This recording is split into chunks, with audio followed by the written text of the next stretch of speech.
एकबाट एक बाल्टिङ हटाउने कार्यक्रम गुन्द्रुक खाएमा यसो देखाउनु त अलि राम्रो छ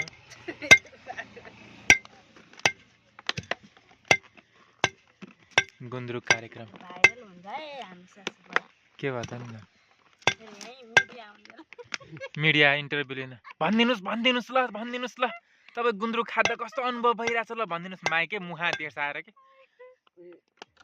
यस्तो गर्नुपर्छ भनिदिनुहोस् ल फोक गरी ल भनिदिनुहोस् आमा भनिदिनुहोस् ल भनिदिनुहोस् ल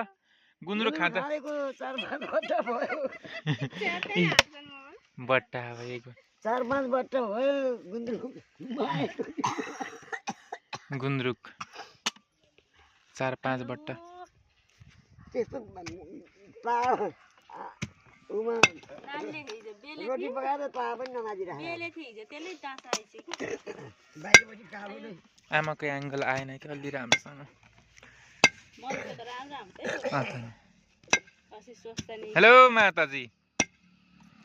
ल यसो केही भनिदिनु पर्यो गुन्द्रुकको बारेमा प्रोसेसिङ साग टिप्ने मजाले पखाल्ने 1-2 घाम सुकाउने अनि त्यसपछि यसरी मेहनत गरेर ड्याम चुट्ने गोरु चुट्या चाहिँ अनि त्यसपछि यसरी डिब्बामा खाने अनि कति दिन राख्ने आमा साग टिप्ने सुकाउने अनि केलाउने पखाल्ने कुट्ने अनि बल्ल बनाउने ड्याम किड्यामा यसरी गोरु चुट्या चाहिँ चुट्ने चाहिँ हाम्रो भाउजू यो चाहिँ गुन्द्रुक रेसिपी देखो न गाइस देखो न गाइस हमारे घर में गुन्द्रुक बन रहा है अलि ठटाउ खाना खाइनौ भने ड्याम पार न गोरु चुट्या चाहिँ माताजीको बल ड्याम पारिएन बल पारौली फेरि डिब्बा नै दुश्मनलाई सम्झ न दुश्मनलाई ड्याममा टाउको सम्झ प्वाट्ट पार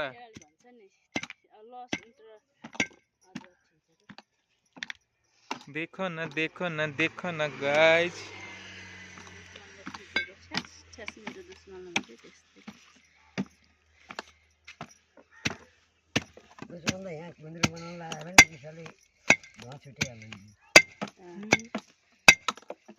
छुटोस्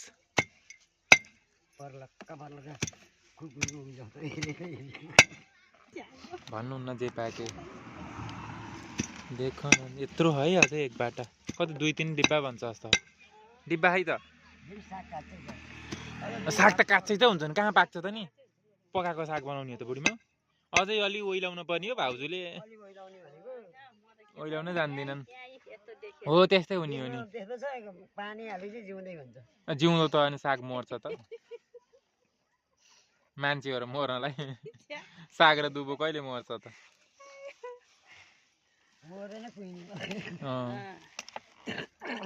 ड्याम पारिन छुटिने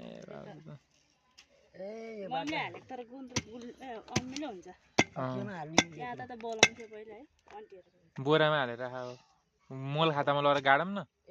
मिठो हुन्छ त मान्छेले मल खातामा गाडेको कस्तो उहाँ त्यो हजुरबाको घर त कस्तो मल खातामा गाड्थे कस्तो मिठो हुन्छ के को नि प्लास्टिक 2-3 वटा प्लास्टिकबाट भित्र पानी नै केही पनि पस्दैन मजाले 2-3 उस घाम खड्करो त्यही अब देखियो त्यो तामाको त्यत्रो पित्तलको खड्करो 8-10 हजारको खड्करोमा गुन्द्रुक हाल्छ लाज पनि छैन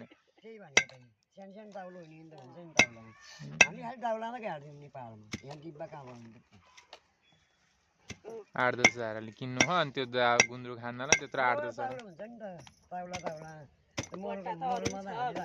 पसाउनै छैन हाम्रो घर अट्न त त्यतिमा अट्छ त खै डिब्बा एउटा डिब्बा त्यसरी खान यत्रो गुन्द्रुक हाल्नलाई खान ल कम्तीमा नि 3 डिब्बा बन्छ त्यस्तो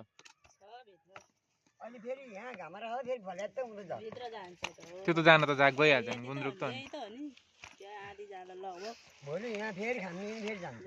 भोलि खाने नि बरु